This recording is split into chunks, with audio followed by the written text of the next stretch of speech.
What is going on YouTube? It is Primitive here, and today I'm going to be bringing you our first EX1 Locals match. Today I'm going to be bringing you a very spicy match in the Diaboromon Mirror match. Now this archetype just got a very big buff in EX1, getting pretty much support all the way up from rookies to the Mega with the new Diaboromon, which is going to give all Diaboromon blocker when it's on the field. And so being able to go wide with a lot of tokens, get those blockers up, is a very big buff to the deck because it gives some defensive pressure that you need since it is a little bit slower of a deck to build up. But on the right we do have another YouTuber, Team Scrub out, so you can go check out their channels for more matches of this event as well. But they are also playing the Diaboromon, gonna actually hit the rookie we saw on the left, just the Kurisarimon come out, and that was gonna make it so they could play the rookie and then go up into the decoy Kurisarimon, and now digivolving into the Kurisarimon that'll allow a Rada to come out for free. And that's pretty powerful, as in this matchup you are probably going to want to be trying to go wide faster than your opponent so you can start to get those swings in, especially if you get the blocker, just so you can slow down your opponent, try to get that board advantage. And Rada is one of the biggest tools to that, because most of these Diaboromon decks are cutting down a little bit on the other Diaboromons to go up to 3 or 4 of the new Diaboromon, which isn't summoning a token when it's digivolved unless you have the errata, unlike some of the other Diaboromons. So getting those out as early as possible is going to be good. We're going to see an ultimate flare hit on the first check, and that's going to pop the stack going down to a Caramon and deleted. The Kurisarimon does live, but it's not too big of a deal because it is going to be suspended now, so there is a chance that it does get swung over. Putting the opponent at 2 is a little bit different because the Woromonzemon could come out and you could potentially go up into a Diaboromon, but you're not going to be able to keep it on your turn to be able to swing over the Inframon. So if you wanted to get rid of this Inframon, you're going to have to do it through an option card. I do know the player on the left, I believe, is playing 2 Catastrophe Cannon, so you could potentially de-digivolve that back down to a Caramon, or you could obviously play something like Ultimate Flare, but that would give your opponent a lot of memory. We're going to see now another errata played, but no rookie in raising, so got the 2 erratas out.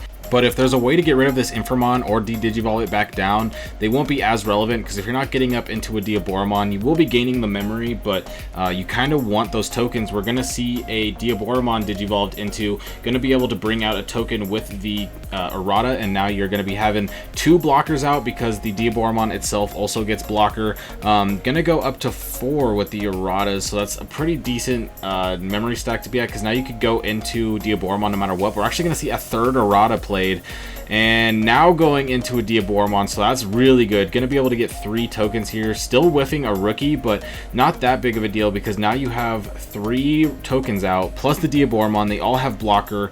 You have a little bit more board presence than your opponent does at the current moment, but without the rookie you are falling a little bit behind. If you were able to do what you're doing now, but also be able to build up a stack and raising up until like maybe another Inframon, you would probably be able to start to get ahead. But we're gonna see a swing in here with the Diaboromon. They're gonna let it go through, don't want to sacrifice one of their tokens yet, and I feel like that's okay. One security check isn't that big of a deal, and they could have hit something like another Diaboromon to trade, or maybe an Ultimate Flare. But now you have the ability to potentially swing into security for a bunch of swings just because that Diaboromon is now suspended, and that's 1 less blocker. But now another Diaboromon coming out, making it so there's 2 more blockers coming out with the other Diaboromon token and the new Diaboromon, so everything on the board is a blocker. So the offensive presence that they just had kind of went away because now everything could get blocked. Also, the EX1 Kurisarimon is now underneath the Diaboromon that just got digivolved into, which is very interesting because you could use that to unsuspend later if you swing in with one of your Diaboromon tokens and it potentially goes down. You could unsuspend, get some extra offensive presence going in. We're going to see what happens. Going to swing in with one of the tokens. They let it go through, and it hits the new EX1 Diaboromon, which is going to summon a Diaboromon token, giving another one on board with blockers. So now the Diaboromon player on the left is very much far ahead. Gonna hard play a Kurisarimon. Haven't hit a rookie here in a bit, so that's a bit unfortunate. I'm gonna go into the Inframon, but I don't know if that's going to help. The offensive presence on the other end is pretty high. Gonna go ahead and Catastrophe Cannon, summon another token, and now going to be able to swing in with everything on board because they no longer have blockers. That does bring out a token right there, but it doesn't have blocker, and then all the tokens can go in. So that was a lot that just happened there right at the end. The Catastrophe Cannon that I alluded to earlier in the match did come out, was able to de-digivolve the blocker, which made it so that way everything could go in, and there was just so many tokens in Diaboromon plus the Caramon that just got raised on the board that it was easily going to be able to go in for game. There wasn't a lot of things that were going to be able to be done there. If you hit Ultimate Flare, you could have de-digivolved one of the Diaboromon and popped the Caramon that's on the board, but Don't know how helpful that would have been since there was just so many of the tokens on the board. Don't think it really mattered, but we're going to just see a hard play Infamon, putting the opponent all the way up to 8. They just want to go straight into Diaboromon, it looks like, and that's a very interesting play. Not sure what the hand is, but I'm interested at the fact that they wanted to go for the hard play of the Infamon over potentially just passing turn and putting the opponent at 3. They did get a Chumon in Raising, which is a card that could be pretty decent in the matchup because you do gain memory multiple ways outside of Tamers in this list, and so you couldn't shut that down, but they might just Digivolve up into it. With the Infamon now, you can go up into a Diaboromon. You did allow for your opponent to develop a lot with the double Errata, Analog Boy, and going and Raising, but we're just going to see another Infamon on the board. We now have a Diaboromon player up to 8 memory, so once again, 2 turns in a row where they're going to be able to develop a bunch. With the Analog Boy, the Diaboromon went into trash. The Erratas are going to get a boost up, but the thing is when they Digivolve in, they're going to be able to lose memory. So the Infamon Digivolved into a level 5, so the 2 Infamons on the board did just make them pay 2 memory for that. So going down, 3rd Errata on the board and the 4th one in the trash, so all of those are gone. We see them all. Nice alt art out, but this Infamon, if they Digivolve into Diaboromon, they'll go to 3 and then gain 2 with the Infamon, which is kind of ridiculous. The hard play Infamon is actually potentially going to give them a lot of value. Without going into a Diaboromon, though, I'm not too sure if this Infamon's going to be great, because yes, you're able to now make it so your opponent has less value when they go up into their Diaboromons because they're going to lose memory, but with 3 Erratas on the board and their Infamon, they could just go up into a Diaboromon, but Ultimate Flare is going to say otherwise. Once again, just going all the way in.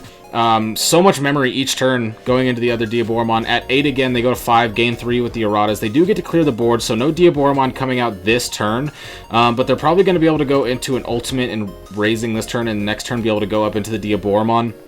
And you're not going to really be able to stop that. It's going to be a lot of tokens coming out. And the Diaboromon player on the right might just go a little too wide too early. And I don't know if the players on the left is going to be able to overcome it. We're going to have to see. I'm going to go ahead and just play the Decoy Kursarimon out here. Hard play. 2 of them coming out. So just getting some stuff on the board.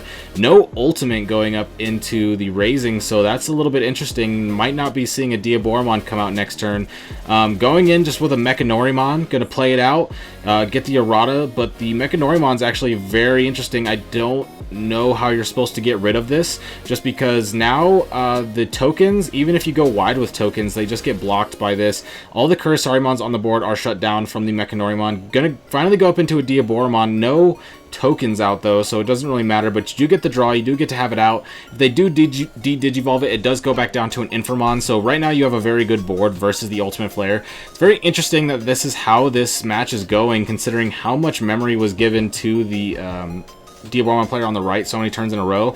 They're able to develop so much with these Tamers, but they are missing an Ultimate. I'm not sure what their Ultimate count is, but that missing it last turn was pretty big. They do get to hit it now, which is good because you could go into a Diaboromon and get a bunch of tokens out. But if you don't go into Diaboromon here, the Raising might have been a mistake. Gonna go ahead, tap 3 plus the natural tokens. That'll be 4 tokens coming out. And so now looking pretty decent. Got a really wide board, but right now Mechanorimon just does not care. Able to draw so much because of the draw Kursarimon.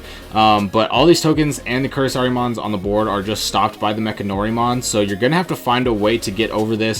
I don't think there's any option card that can remove this in the deck, so I believe the only way to get over this is you're going to have to buff up your Diaboromon with either the new EX1 Infamon or the new EX1 Caramons up to 7k on the 3k tokens, so you would need 2 of the Infamon inheritables on the board. That would put them up to 7 and then make it so that the Mechanorimon could no longer block and unsuspend. They would have to just block 1 check, and then if you go wide enough, then you can just win from there. With the triple Erratas, every time you go up into a Diaboromon, you're going to be able to go very wide.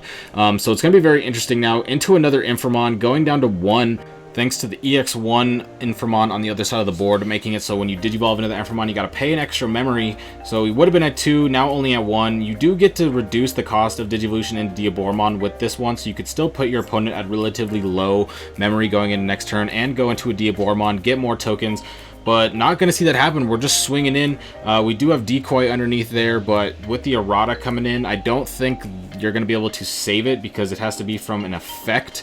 on the decoy, but gonna be able to just Digivolve for 2, put the opponent at 1. They look like they don't have a rookie either, so something that is looking to be a little bit of a trend in this Diaboromon matchup. I'm not sure how many rookies are being played in these players' decks, but they do have access to a lot of the Caramons now, especially with the new one. We also see the Chumon on the left side of the board, so falling a little bit behind on momentum wise, but the thing is with this Mechanorimon on the board, I think you're chilling because, yeah, they can swing in with the Diaboromons and the Inframons, and you can let those checks go through and then swing over with your Diaboromons, but these tokens on the board are not going to be doing anything with the Mechanorimon. This is actually very scary now because if you look at it, your opponent has now the blocker Diaboromon, so there's going to be 9 blockers on the board currently, and I don't think you're going to be able to go past 9 blockers with this list, so you're going to have to de-Digivolve it. And as I say that, we're going to see the Catastrophe Cannon come out, going to be able to de-Digivolve the blocker as well as make it so that you get the token out.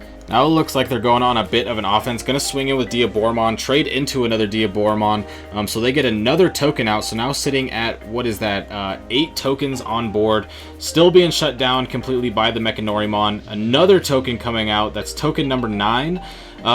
This board is about to go really wide with 3 erratas on the board still. You have the Inframon on the board. You could go into another Diaboromon, potentially another blocker Diaboromon, get those more tokens out, and then you're just going to go so wide that as soon as they're able to get over with this Mechanorimon with these tokens, they're going to be able to have game pretty much 100%, but since they keep de-Digivolving with the Catastrophe Cannons and the Ultimate Flare, as soon as they go up with these Inframons, if it gets de-Digivolved, eventually the Diaboromon player on the right is going to run out of the EX1 Inframons to be able to Digivolve into.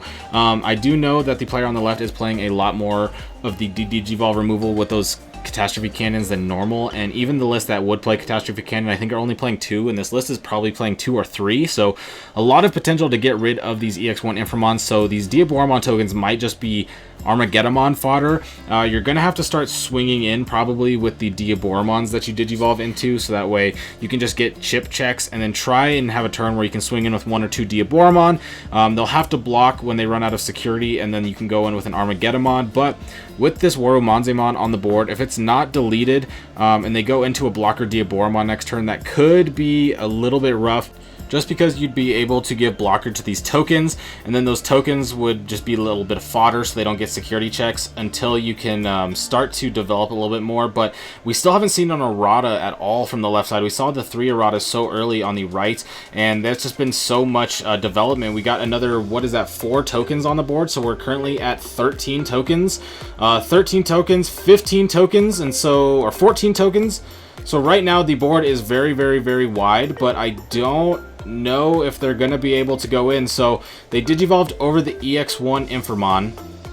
The EX1 Inframon gives them all plus 2k, so they're at 5k, but they're all being shut down from the Mechanorimon. So like I said, you're going to have to swing in with the Diaboromons here and try to get a turn where you can go in, but even with the 14 Diaboromon tokens out right now, there is no blocker, so going into next turn, there's just multiple swings that can go in for game. The Nanimon also came out of security, so I think despite having 14 tokens on the right, and the opponent on the left giving the opponent on the right 8 memory, like 3 turns in a row at the beginning of the game, hard playing Inframons, hard playing the Ultimate Flare, I think they're going to get it. And yeah, that's just a scoop. The top check was the Armageddon, so no matter what, they were going to be able to go in for game, play an Armageddon if they needed to, and that is going to seal it up. So that was very interesting. The Diaboromon matchup is a lot crazier than I thought it was going to be. I can't believe just the lone Mechanorimon, I think, just single-handedly won that match, because so many tokens came out that easily would have had the ability to push in for game multiple times, and the Mechanorimon just shutting them down. The Catastrophe Cannons de-Digivolving the blockers. You could go in, getting rid of the EX1 Inframon so the Diaboromon tokens don't get so big that they can trade in. And we didn't see any of the EX1 Caramon either, so even just the EX1 Caramon was out there with the EX1 Inframon, they would have been able to swing in at 6k, and you would have only been able to block 1. So that 1 DP difference changed it all, even with the 14 tokens. So that was a crazy match. But if you enjoyed, be sure to like and subscribe, because I'm going to be bringing you even more EX1 content now that we got it here in NA leading up into Nationals. But I hope you all have a great day. Peace out.